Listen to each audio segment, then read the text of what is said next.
Hi friends, C S ಗೌಡ್ರು ಚಾನಲ್ಗೆ ಸ್ವಾಗತ. ಇವತ್ತು ಸಿಂಪಲಾಗಿ ಖಾರ ಪೊಂಗಲ್ ಹೇಗೆ ಮಾಡೋದು ಅಂತ ಹೇಳಿಕೊಡ್ತೇನೆ. ಈ ಪೊಂಗಲ್ಗೆ ಬೇಕಾಗಿರುವ ಇಂಗ್ರೀಡಿಯೆಂಟ್ಸ್ಗಳನ್ನು ನೋಡೋಣ.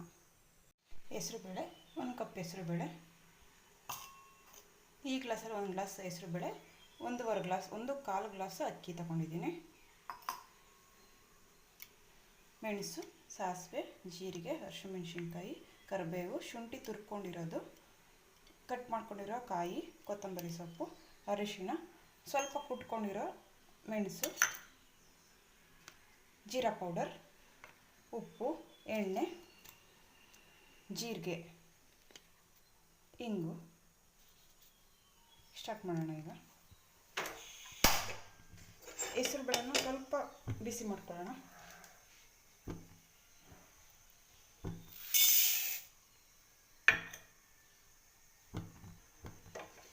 ಇದನ್ನು ಸ್ವಲ್ಪ ಹುರ್ಕೊಳ್ಳೋಣ. ಏನು ತುಂಬ ಗೋಲ್ಡನ್ ಕಲರ್ ಬರೋದು ಬೇಡ, ಸ್ವಲ್ಪ ಬಿಸಿ ಆದರೆ ಸಾಕು.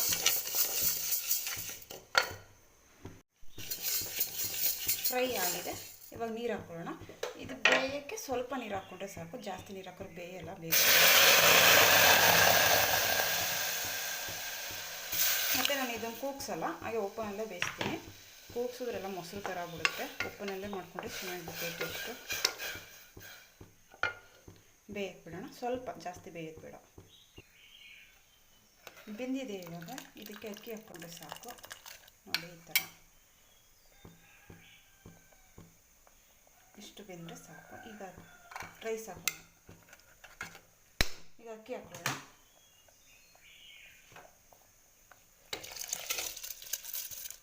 ಇದಕ್ಕೆ ಎಷ್ಟು ಬೇಕು ಅಷ್ಟು ನೀರು ಹಾಕೋಣ. ಅದು ಬೇಯಕ್ಕೆ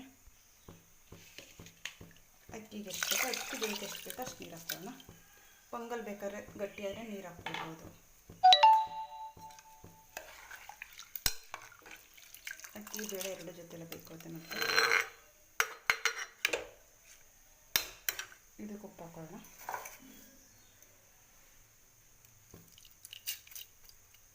ಈಗ ಬೇಯಕ್ಕೆ ಬಿಡಬೇಕು.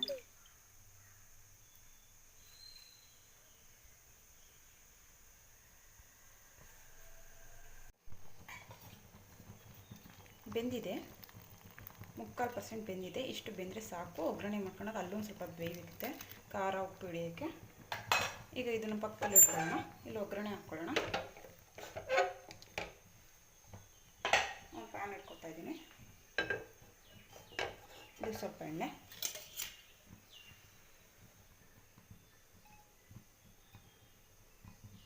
ತುಪ್ಪ ಯಾವ್ದಾದ್ರು ಹಾಕ್ಕೊಳ್ಬೋದು. ಎಣ್ಣೆ ಬಿಸಿ ಆಗಬೇಕು. ಎಣ್ಣೆ ಬಿಸಿಯಾಗಿದೆ.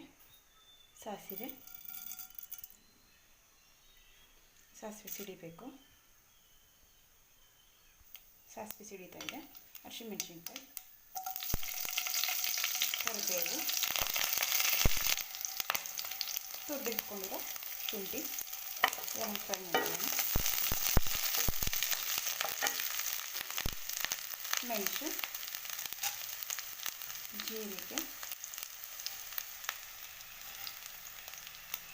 ಕಟ್ ಮಾಡ್ಕೊಂಡಿರೋ ಕಾಯಿ, ಇದೆಲ್ಲ ಸ್ವಲ್ಪ ಫ್ರೈ ಮಾಡ್ಕೊಳ್ಳೋಣ. ಹಿಂಗೆ ಹಾಕ್ತಾಯಿದ್ದೀನಿ.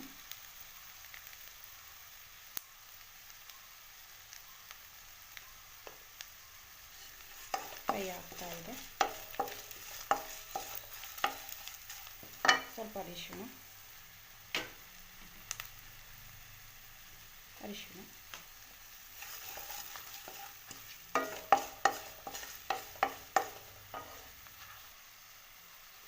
ಒಂದು ಅರ್ಧ ಟೀ ಸ್ಪೂನ್ ಜೀರಾ ಪೌಡರ್, ಸ್ವಲ್ಪ ಪೆಪ್ಪರ್ ಪೌಡರ್. ಮಿಕ್ಸ್ ಮಾಡ್ಕೊಳ್ಳೋಣ. ಇದೊಂದು ಸೆಕೆಂಡ್ ಕುದಿ ಬರಲಿ. ಕುದೀತಾ ಇದೆ. ಇದೆಲ್ಲ ಫ್ರೈ ಆಗಬೇಕು. ಅರಿಶಿಣದ ಹಸಿ ಸ್ಮೆಲ್ಲೆಲ್ಲ ಹೋಗಬೇಕು.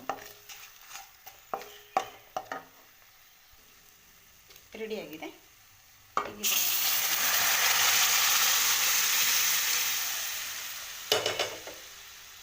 ಮಿಕ್ಸ್ ಮಾಡ್ಕೊಳ್ಳೋಣ.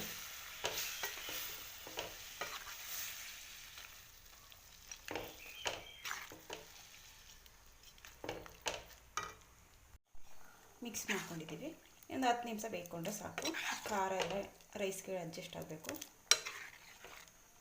ರೈಸ್ಗೆ ಹೊಂದ್ಕೊಂಡ್ರೆ ರೆಡಿ ಆಗುತ್ತೆ.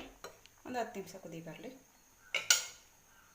ತುಂಬ ಗಟ್ಟಿನೂ ಬೇಡ, ತುಂಬ ತೆಳುವೂ ಬೇಡ, ಮೀಡಿಯಮ್ ಇದ್ದರೆ ಚೆನ್ನಾಗಿರುತ್ತೆ.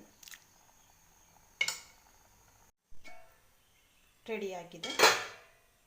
ಈಗ ಕೊತ್ತಂಬರಿ ಸೊಪ್ಪು ಮಿಕ್ಸ್ ಮಾಡ್ಕೊಳ್ಳೋಣ. ನೋಡಿ, ತುಂಬ ತೆಳುವೂ ಆಗಿಲ್ಲ, ತುಂಬ ಗಟ್ಟಿನೂ ಆಗಿಲ್ಲ, ಮೀಡಿಯಮ್ ಆಗಿದೆ. ಇದಕ್ಕೆ ಚಟ್ನಿ, ಮೊಸರು ಬಜ್ಜಿ ತುಂಬ ಕಾಂಬಿನೇಷನ್ ಚೆನ್ನಾಗಿರುತ್ತೆ. ಈ ರೆಸಿಪಿ ನಿಮಗೆ ಇಷ್ಟ ಆಗಿದೆ ಶೇರ್ ಮಾಡಿ, ಲೈಕ್ ಕೊಡಿ, ಪಕ್ಕದಲ್ಲಿರೋ ಬೆಲ್ ಬಟನ್ ಪ್ರೆಸ್ ಮಾಡಿ. Thank you friends.